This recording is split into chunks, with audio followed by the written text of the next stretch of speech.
mind and body, and they empower the warrior to face life or death with equal calm and resolve. Now, as never before seen, watch as the ancient teachings, practices, and rituals surrounding the world's most awesome martial arts are revealed in The Secrets of the Warrior's Power. According to martial arts legend, in 1566, a band of English traders turned for shelter to a Buddhist monastery at the foot of the Songshan Mountains in the Henan province of northern China. The name of the monastery was the Shaolin Temple. Inside the Temple of 1,000 Buddhas were the elite martial arts warriors of China, the soldier monks of Shaolin, engaged in a spectacle that was unlike anything these Westerners had seen before.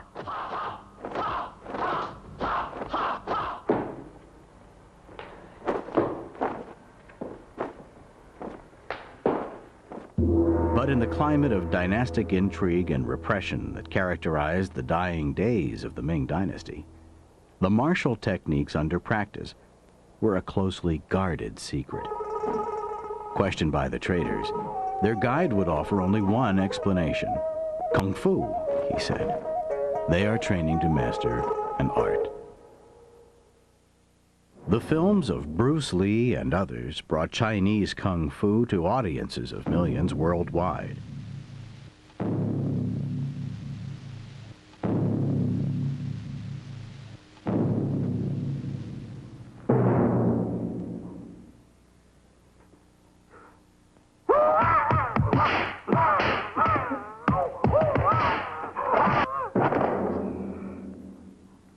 Today, the term Kung Fu is synonymous with the traditional fighting arts of China, arts that many believe are the basis of all of the Asian fighting systems. When compared to Korean Taekwondo or Japanese Karate, for example, some of the differences are easily visible.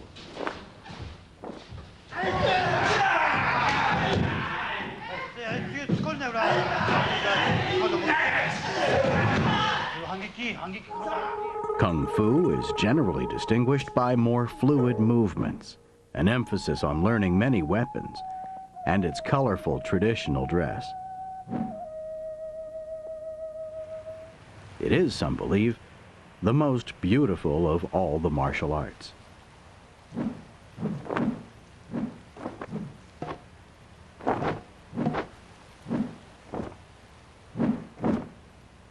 But save for an initiated few, the true nature of Kung Fu remains a mystery.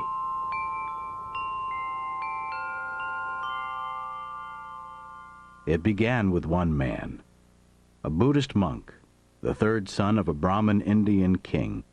His name was Bodhidharma. In 527 AD, Bodhidharma went to China to the court of the Chinese Emperor Wu. Buddhism, he learned, had been tampered with. It was no longer just an internal mental act of devoting oneself to Buddha, but one that now took specified public acts of devotion. Rituals involving calligraphy, the adornment of shrines, and the building of tributes honoring Buddha. When the emperor asked for Bodhidharma's reaction to the great temples and shrines he constructed to honor Buddha, Bodhidharma replied, "These are but as shadows of the forest. They are empty and have no substance." Bodhidharma would have to tackle the problem at its source, the legendary Shaolin Temple in northern China. There are two schools of thought on what happened after Bodhidharma left the emperor's court. One is that he went to the Shaolin Temple, and he found them so secularized, so worried about money and worldly things, that he left them in disgust. He refused to teach them his special muscle changes philosophy, which blends mind and body harmony in the martial arts that we know today. He goes off to a cave, he stares at a wall for 9 years. The second school of thought is that instead of going to the Shaolin Temple first, he just went to the cave stayed there for 9 years meditating, while disciples came seeking attention, until he found a disciple worthy of the information he had to impart. In the 10th year, in a bid to become his first disciple, a monk severed his left arm. His act was the first evidence that Bodhidharma's message had been understood. What mattered was not the external, but the internal. Bodhidharma rose to the side of his first disciple, in whose honor the Shaolin monks would from then on salute Buddha with only one hand. It was time for the teachings to begin. Bodhidharma was a proponent of the concept of chi, the vital energy or essence or life force that we all hold within us. This is a primary concept that's held within the Chan Buddhistic school of thought, or Zen Buddhism as we know it in the West. This chi, or vital essence, could be focused within, taking that inner focus and developing it through mental, spiritual, and physical discipline, which we know as the martial arts. You could aim that energy toward parts of your body. He called this linking energy. And then he could explode that energy into a part of his body for healing purposes, perhaps. That would be called exploding energy. This interworking with the chi is a very important part of all Chinese martial arts and the essence of the peaceful interdisciplinary aspect of martial arts worldwide.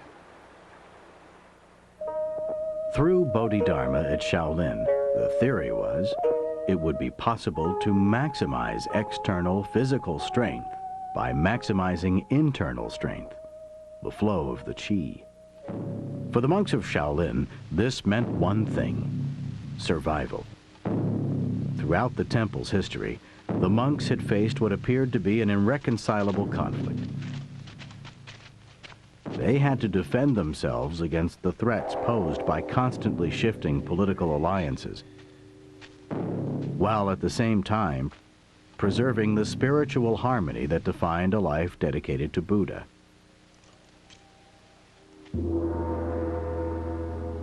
If Bodhidharma's beliefs and teachings about chi were accurate, the monks' ability to worship was also the basis of their ability to ward off aggressors. That was the theory.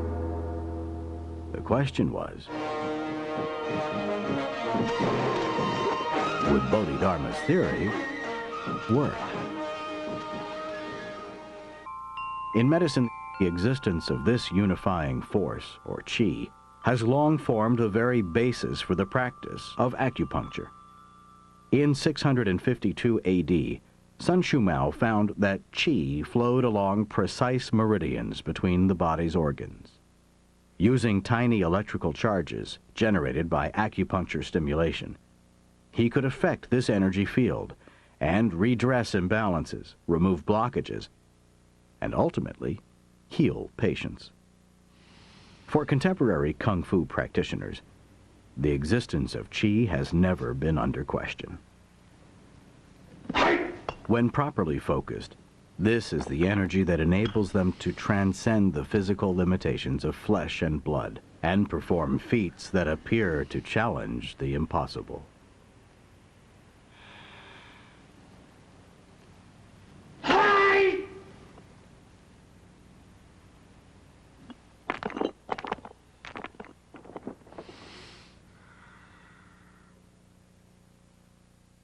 In the 20th century, the advent of electromagnetic imaging technologies enabled Chinese scientists to gather proof of chi's existence.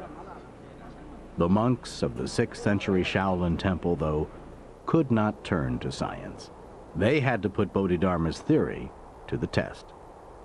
To maximize chi, they meditated. To maximize linking energy, they practiced a form which became known as the Lohan, a series of 18 unique movements that, when combined with the right breathing technique, refined mind-body coordination.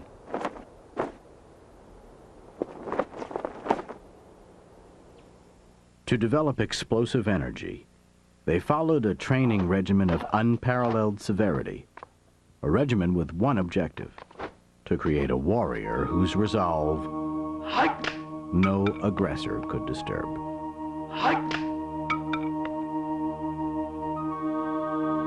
The tests of the Shaolin were no less extreme. The final test, given before a monk was allowed to become an emissary of the temple, was known formally as the Hall of the Wooden Men. To the monks, as the Corridor of Death.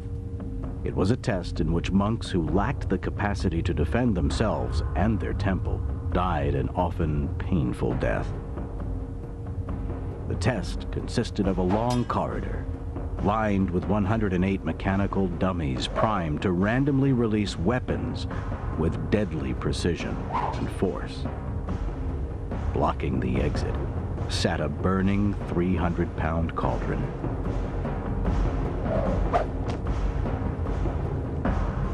For those who reached the cauldron, the reward was the intense pain of burning flesh and the indelible brands of the Shaolin.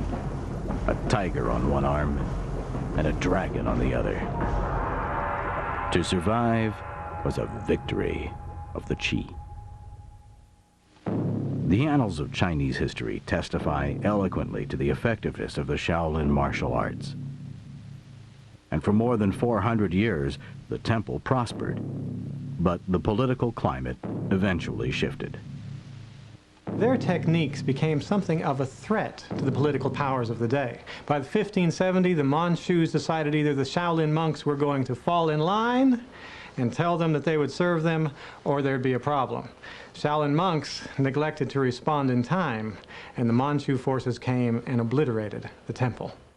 The monks who survived went underground to keep the fighting arts alive and formed the secret societies known as the triads.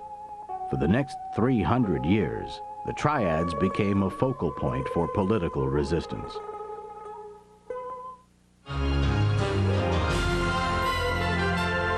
Arts came in the 20th century during the Chinese Cultural Revolution.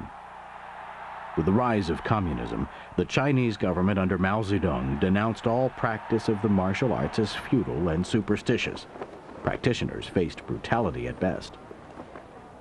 At worst, execution. Seeking refuge, many fled to Hong Kong. There, it is believed, Kung Fu would have died, and the teachings of Bodhidharma remained the property of myth, if not for a man named Run Run Shaw. For an investment of $100,000, Shaw discovered, you could capture the heretofore secretive action of Chinese Kung Fu on film and recoup a 7-figure profit. As the secrets of the masters were transferred to celluloid, Shaw Brothers Studios went on to become the largest motion picture company in Hong Kong. For traditionalist masters such as Yip Man, these films were not well regarded. Where he had taught that the secrets of Kung Fu had to be learned through a process of mastery, they could now be bought for the price of a ticket. But it was one of Yip Man's students who became arguably the most popular martial arts film star ever. A Chinese-American, Bruce Lee. Chinese Kung Fu.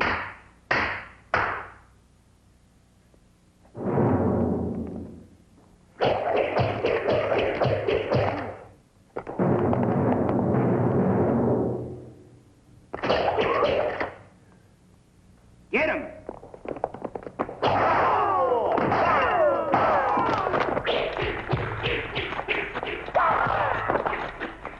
Bruce Lee epitomized the new Kung Fu of the movie house. But he also broke the mold. Lee hungered for knowledge and delved deeper into the philosophies that underpinned his ability. Bruce Lee had a dynamic stage presence, so it's easy to forget some personal aspects of his life. He actually had 3,000 books or more in his library, all of which he read. He was a philosophy major at the University of Washington. He combined his standard, westernized, traditional philosophy background with the philosophy background he'd been born and lived with of his own culture, the Eastern background. And you see this combination of East and West in his films and his books. At age 27, Lee's beliefs took shape. He broke with Yip Man to form a new martial art. It was called chi-gung, the way of the intercepting fist. Unlike the traditional martial arts, chi-gung had no rules or classifications, yet it shared many of their stances and techniques. It offered the warrior freedom from the confines of style, enabling him to respond better and faster in combat.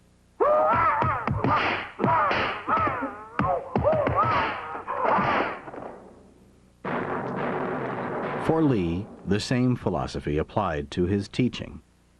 "I cannot teach you," Lee told his students. "I can only help you explore yourselves."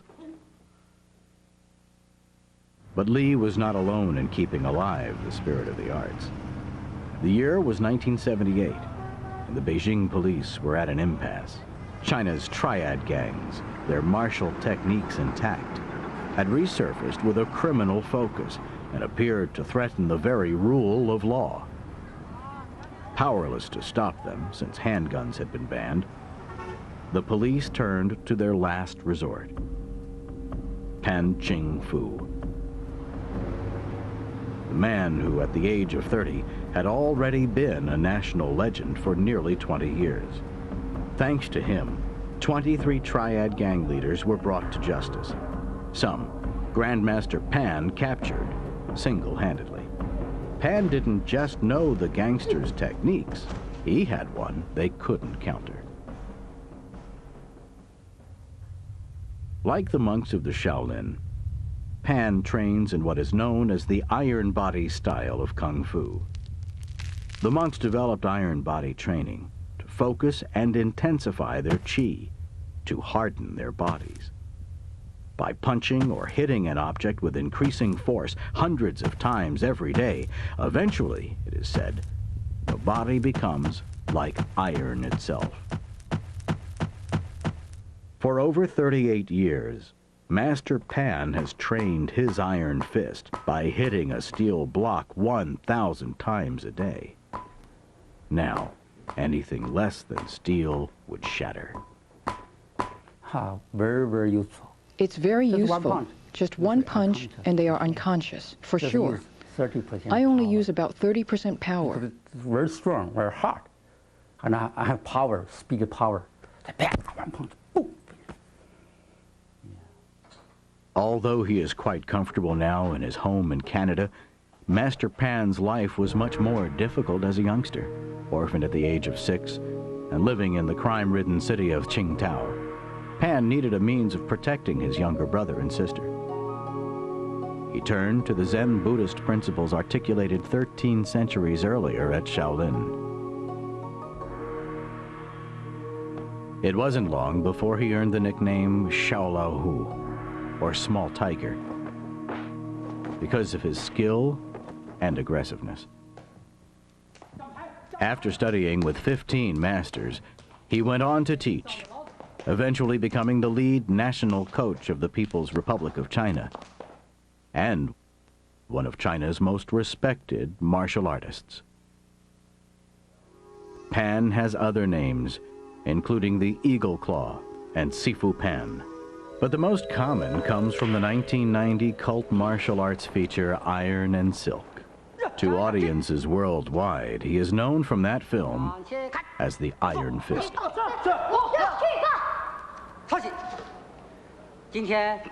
Couched in the title of Iron and Silk is one of the great secrets of Kung Fu, the secret of yin and yang, female and male. It is known as the principle of opposites. Heat cannot exist without cold. To have light, there must be dark. Ultimately, the theory goes, they become one in the same. According to the Chinese, yin is the soft, passive, negative force. Yang, the hard, active, positive one. Part of Pan Ching-fu's power rests on his ability to summon both at will.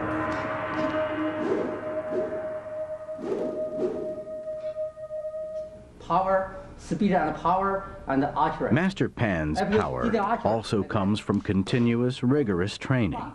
To maintain flexibility, daily stretching for nearly every part of his body is a necessity. This stretching, plus placing 200 pounds of steel on his extended legs every day, helps him stay limber and cultivate what Bodhidharma called the linking energy needed for chi. Must be do your best. Do you understand? Yes, sir! Go on! Master Pan also teaches the explosive energy that maximizes the student's capacity to deliver the chi.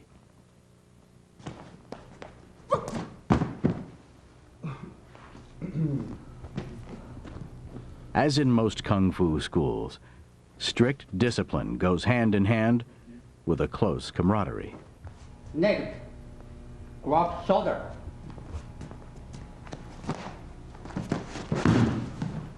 The self-defense techniques of kung fu, developed from centuries of practical application, are simple yet effective.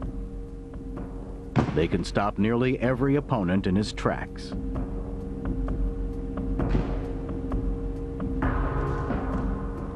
If it doesn't hurt, you're probably doing something wrong.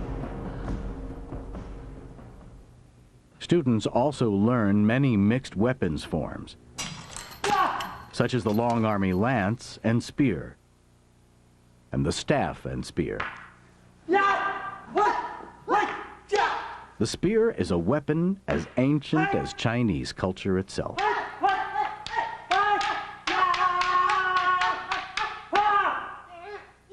To master it is a milestone for the aspiring disciple. The Chinese spear, both in 9 and 18-foot lengths, combined a thrusting point with a slicing blade. It was a devastating weapon. For foot soldiers, it was one of the last defenses against oncoming cavalry. In the 1800s, the British acknowledged its superiority over their bayonet. The Tai Chi sword, a lesser-known component of the popular art of Tai Chi Chuan.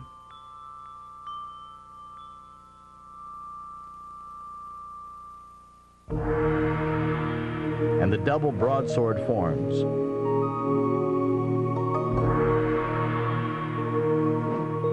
Spinning swords that can turn a man into a windmill of death.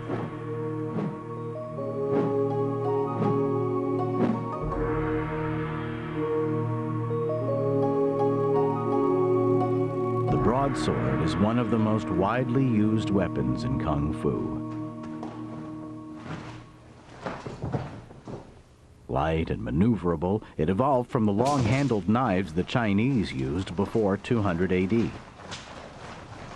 The brightly colored silk scarves are not only ornamental, they confuse and distract one's opponent. For example, The broadsword has only Yes, one sir. cutting edge.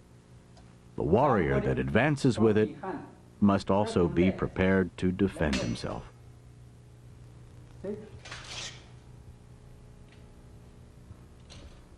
show again, show again. Just a moment. The blade of the broadsword can easily cut through a coat of armor and the adversary within. Open stomach very easily. Take it head off. Yeah, quickly. The chain whip, complete with metal barbs and easily enclosed in a hand or garment, first presents the yin of defenselessness, then the yang of the surprise assault.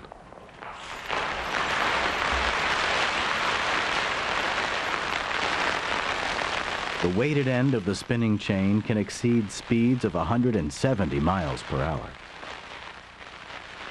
All of these, both empty-handed and weapons forms, heighten the student's mind-body coordination. As with the Shaolin monks, the culmination of practice for Pan and his students is control over the chi. One of the most challenging and difficult regimens Master Pan teaches is the Kung Fu breakfall form. The breakfall form builds suppleness and pliability, so the warrior can attack like iron, yet land without injury like silk.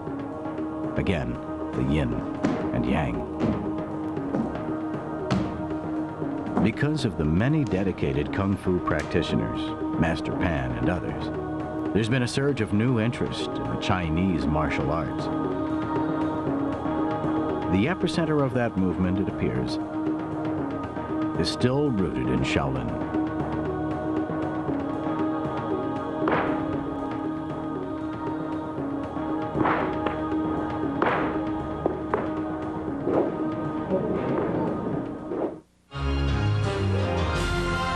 The auspices of the government has been declared a national treasure.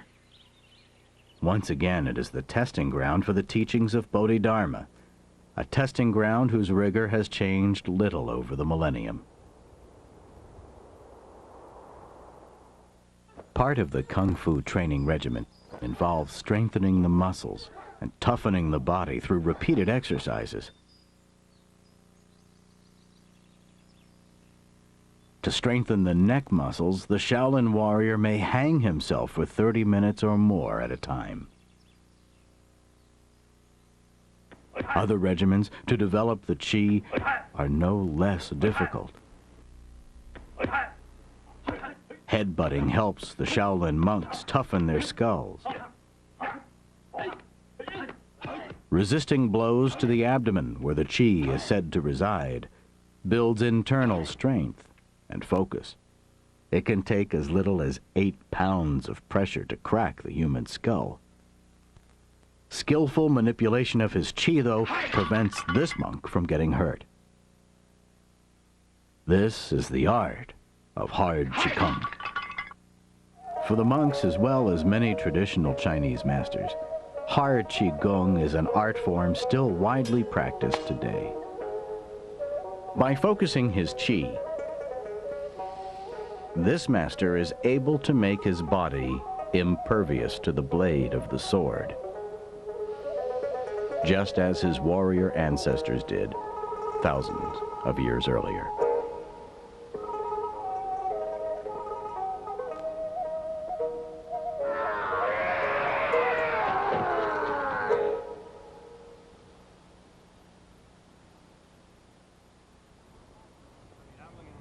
For over 15 centuries, the skill of hard chi-gung has protected the monks of Shaolin from assault.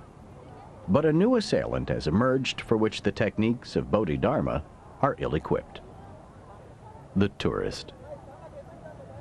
Glorified by the media, the Shaolin Temple, still a holy shrine and monastery, has become a popular attraction.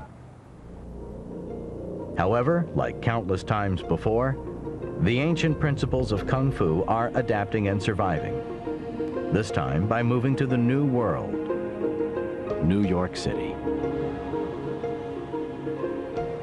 It is here in downtown Manhattan that Chinese monk Shi Yanming has opened the USA Shaolin Temple. To those who hunger for knowledge, he teaches the values and martial arts made famous at Shaolin. 1, 2, 3, 4, 5, 6, 7, 8, 9, 10, 1, 2, 3. Monk Shi Yanming began his 25-year study of Chan Buddhism and Shaolin Kung Fu at the age of 5. 7. In 1992, he came to the United States. His motives, he believes, were those of Bodhidharma 15 centuries ago.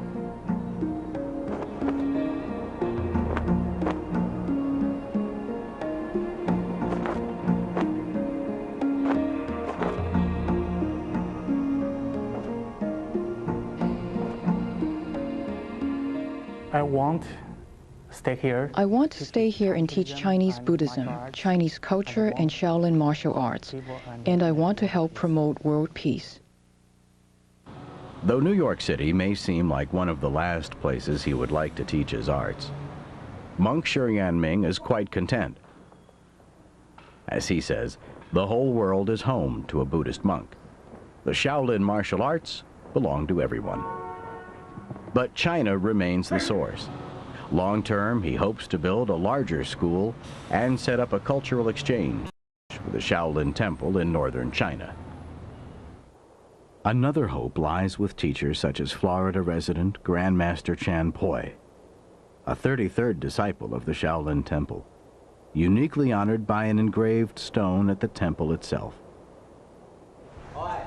Grandmaster Chan defines his life's work in terms of a simple relationship, that of the Sifu, or master, and his disciple, a relationship whose bonds are often closer than that of family, and a relationship that transcends race and nationality. This bond between Sifu and disciple is what links the contemporary student to an ancient chain of warriors, warriors dedicated to perfecting their art. It is an art founded on principles of honor and respect. But for the traditions to survive, the Sifu must find the right disciples. Disciples to whom he can entrust the deepest of secrets. Of these secrets, the most notorious is the death touch, the elusive dim mak. Let's talk on 1947. My master was 79 years old. He had no choice but to use the dim mak. His challenger was a powerful master in the Yang style, only 40 years old. The dim mak is very real. For 2 years, Wei Yong had taunted the aging Grandmaster Chan Li, trying to draw him into a physical confrontation. Repeatedly, the Grandmaster had refused to fight. But this time, there was no avoiding it. The public challenge had come, and it was time for a public response. Li's movements were slow as he rose in acceptance of the challenge.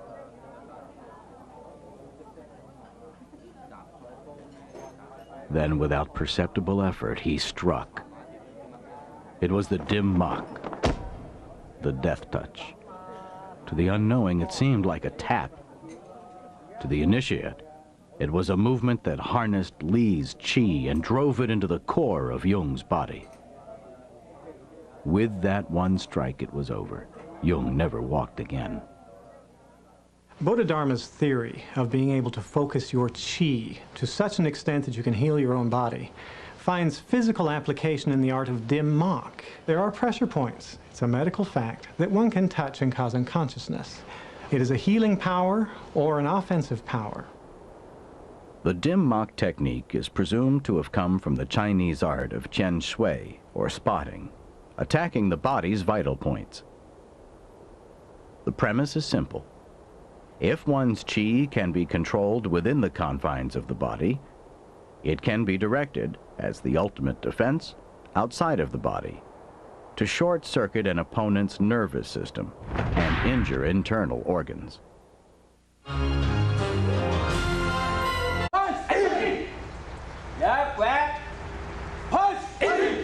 For Chan to consider teaching a technique such as the dim mak to any of his disciples, the training they must undergo is no less arduous than it was for the first pupil of Bodhidharma.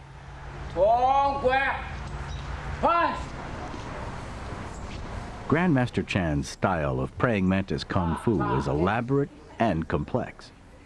It consists of more than 72 basic movements, combined in an infinite number of ways. These combinations are known as the empty-handed forms. They are the foundation for all other techniques. Weapons, again, are added to increase the training's complexity.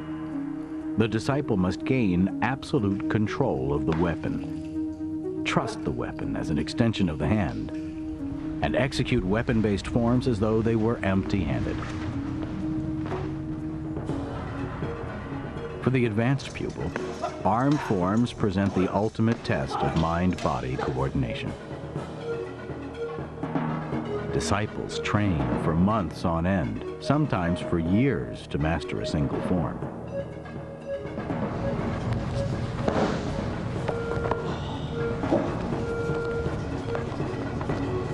There is a saying that to gain proficiency in forms such as Fan Chi takes 3 years of continuous training.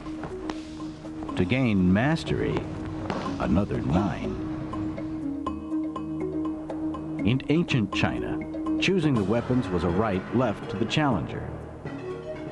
The more weapons the warrior mastered, the better his chances of surviving a confrontation, especially a challenge to the death. The formidable double hammers wielded by a worthy warrior could swiftly crush the bones of an adversary. Other weapons were less obvious. The fan, traditionally a symbol of grace and gentility, could, in the hands of the right master, decide the outcome of a fight. One of the most noble of weapons is the Quan Do. Quan referring to the famous 4th century strategist General Quan who created it, and Do meaning sword. The original weapon was very heavy, sometimes upward of 50 pounds, and fashioned entirely from hand. Its 5-foot reach and weight was designed for use on horseback, to make it easy to sever an opponent's limb or head. Eventually, as wood replaced the metal shaft, the Quan Do became lighter, and like its cousin, the long army lance, it became a popular weapon among foot soldiers. The long army lance did not share the Quan Do's nobility. Its chief use, to slice off the legs of the enemy's horses. In combat, a slight inaccuracy can mean the difference between life and death. And it is when the warrior faces multiple opponents that the odds are at their highest. Students of traditional Kung Fu learn a minimum of 18 weapons. Grandmaster Chan, an authority on Chinese weapons, teaches 46. Grandmaster Chan's own regimen includes training in more than a dozen series of movements or forms every day. It's a regimen that has changed little since he emigrated to the United States in 1960. Grandmaster Chan also trains on the plum flower posts. Long a secretive Kung Fu technique of the Shaolin, practicing and fighting atop these plum flower posts helped the monks develop a keener sense of balance, agility, and leg strength. In ancient China, sharpened bamboo stakes were sometimes embedded in the ground below. The fighter who lost his balance oftentimes lost his life.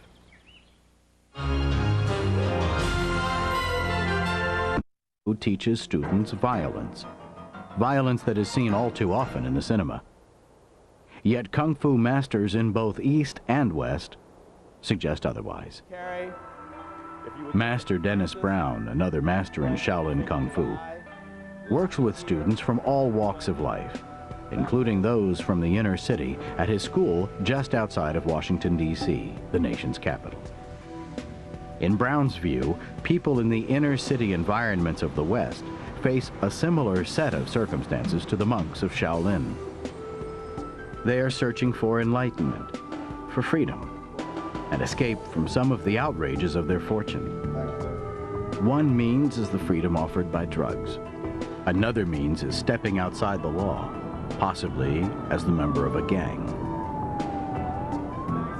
An alternative, Master Brown believes, is to study Kung Fu. I came up thinking that you never use your skills unless it's absolutely necessary. I kind of teach in the school, as I was taught, that that is the lowest level of self-defense.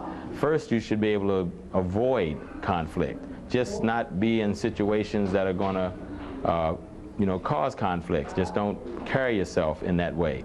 If you find yourself in that situation, then try to get away from it, to avoid it. Go out the back door, go around the street, cross the street, anything. There's no shame in that. To help students begin their journey, Brown first takes them back to the primordial, teaching them some of the oldest secrets of Kung Fu, fighting forms perfected in the animal kingdom. Okay, so the Shaolin system has many different animals. You'll hear people talk about everything from the duck to the monkey system. These animal forms are modeled after the movements of some of nature's fiercest fighters. Step out for a second, let me show you. Step forward and punch. Again, you would carry over here with the strike to the eyes, to the throat. Eagle's claw! Eagle's claw. Make sure that it locks back, it grabs in. Step out for a second. Everybody hold it, and you watch. Stand up. It's not a grab to the throat, not just squeezing the throat, but reaching in, grabbing with just the fingertips, just here, so that you reach in, pull out on the throat. You see? Not squeezing the back of the neck, squeezing in. So it goes in. It looks just like an eagle's claw. Rolls up and down. Everybody understand? Yes, sir. Once again. Ready? Sir. 1. Eagle's claw. 2. Tiger's claw. Tiger claw. Step out for a second. Tiger's claw is not a scratch. We didn't say cat's claw. We said tiger's claw, which means that you come in, you strike up with the heel palm first, then rake down across the eyes. You see, so the entire movement is a strike up and down. So the movement is up. There is more to the movements than just technique. Go back to the ready. Tiger movements, for example, develop bones, tendons, and muscles. They are executed with piercing eyes and quiet determination. Breathing is slow and deep. The snake movements teach endurance and the patience to achieve one's goal.